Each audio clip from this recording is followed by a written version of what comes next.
خاندان عالی جاہ میں پھر ایک ذات رہتی ہے جس کو دنیا شیخ عبد القادر جیلانی، بڑے پیر صاحب خود فرماتے ہیں، حضور غوث اعظم دستگیر فرماتے ہیں کہ میرے وسیلے سے دعا مانگو، فرماتے ہیں میرے وسیلے سے دعا مانگو، جو میرے وسیلے سے دعا کی جاتی ہے اللہ اس کو کبھی رد نہیں فرماتا۔ سرکار غوثیت ماں کیا ہے، ان کی عظمت کیا ہے؟ دیکھو آج اسی لیے یہ محفل منعقد کی گئی ہے تاکہ امت اپنے بزرگوں سے جو ہے وہ جڑ جائے، ان سے رشتہ استوار کرے، کیونکہ اگر اہل اللہ سے رشتہ نہیں جڑے گا تو پھر اولیاء شیاطین سے رشتہ جڑے گا۔ ولیوں کی دو قسم ہے، ایک اولیاء شیطان، ایک اولیاء رحمان۔ ظاہر سی بات ہے کہ اولیاء رحمان سے جس کا رشتہ نہیں، اولیاء شیطان، آج اولیاء شیطان سے جڑ گئے، بولو ہیرو سے رشتہ پیار محبت کا ہو گیا کہ نہیں؟ کانوں میں ایئر فون لگا کر لوگ گانے سن رہے کہ نہیں سن رہے؟ رات رات پر لوگ گندی فلمیں دیکھ رہے کہ نہیں دیکھ رہے؟ لوگوں کی توجہ اس طرف کیوں نہیں ہے؟ لوگ مسلکی تعصب کے نام پہ اولیاء کو گالیاں دے رہے ہیں، اولیاء کرام کے مزارات کو مٹی کا ڈھیر کہہ رہے ہیں، جبکہ لوگ کہتے ہیں قرآن میں ولیوں کے مزار کا ذکر کرنا ہے۔ سب سے بڑی نادانی یہ ہے کہ یہ کہنا کہ یہ قرآن میں نہیں،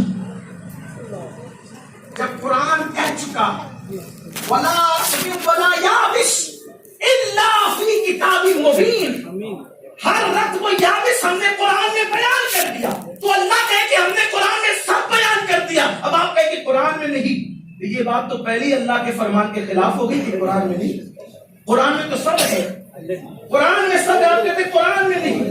قرآن میں ہونے کے لیے بالکل ایسے ہی نظر چاہیے جیسے سب کو پتا ہے کہ سمندر میں موتیاں موجود ہے، لیکن نکال کے لائے کون؟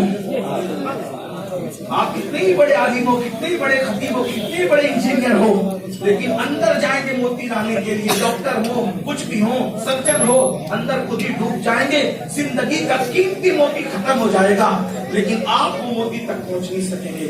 موتی کے لیے کون چاہیے؟ تیراک چاہیے، غواص چاہیے جو نیچے جا کر موتی لا سکے۔ تو جب دنیا کے سمندر میں موتی موجود ہے لیکن تو لا نہیں سکتا، اس لیے کہ اس کے لیے اس علم کا ماہر چاہیے، ویسے ہی قرآن کے سمندر میں، بلکہ ویسے کیا وہ سمندر ایسے کا جو دنیا کا سمندر ہے بلا تمثیل، قرآن کے سمندر میں سارے موتی موجود ہیں، لیکن اس کے لیے تو نہیں چاہیے، اس کے لیے وہ چاہیے جس کو باب مدینۃ العلم سے علم کا فیضان نصیب ہوا۔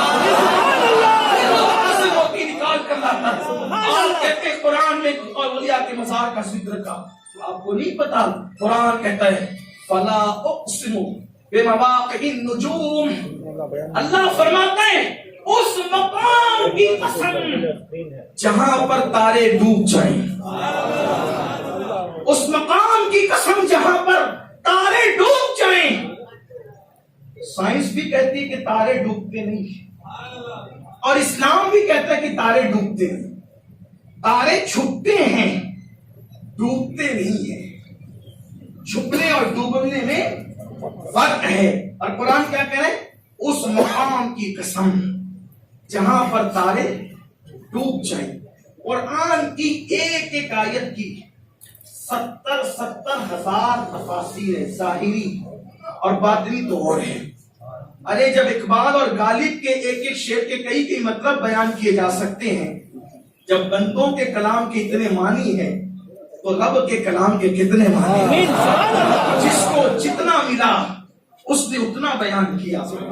تو اس کا فلا اقسم بمواقع النجوم، اس آیہ کریمہ کا ایک معنی تو یہ بیان کیا گیا کہ اس سے مراد قرآن مقدس کے متعلق تفسیر آئی، لیکن حضرت جلال الدین سیوطی، امام جلال الدین سیوطی اپنی تفسیر در منصور میں لکھتے ہیں کہ اس کی ایک تفسیر یہ بھی ہے کہ جس مقام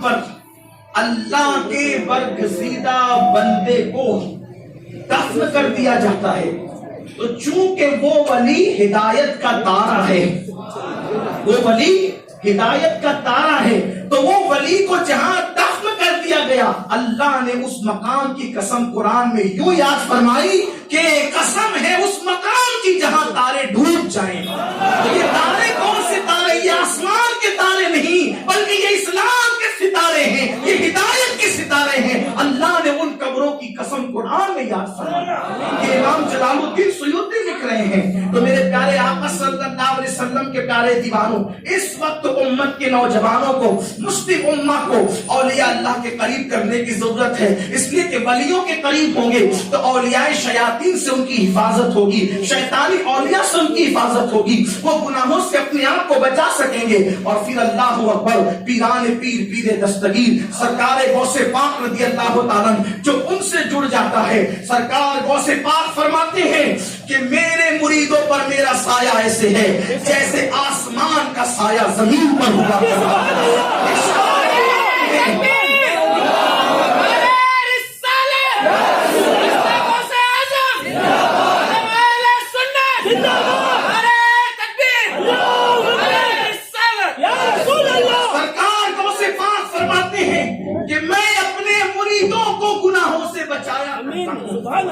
میں اپنے مریدوں کو گناہوں سے بچایا کرتا ہوں، حتیٰ کہ ان کی قسمت میں جو گناہ لکھا ہوتا ہے، قسمت میں جو گناہ لکھا ہوتا ہے، میں اس کو خواب میں تبدیل کر دیتا ہوں اور حقیقت میں اس کو بچا لیا کرتا ہوں۔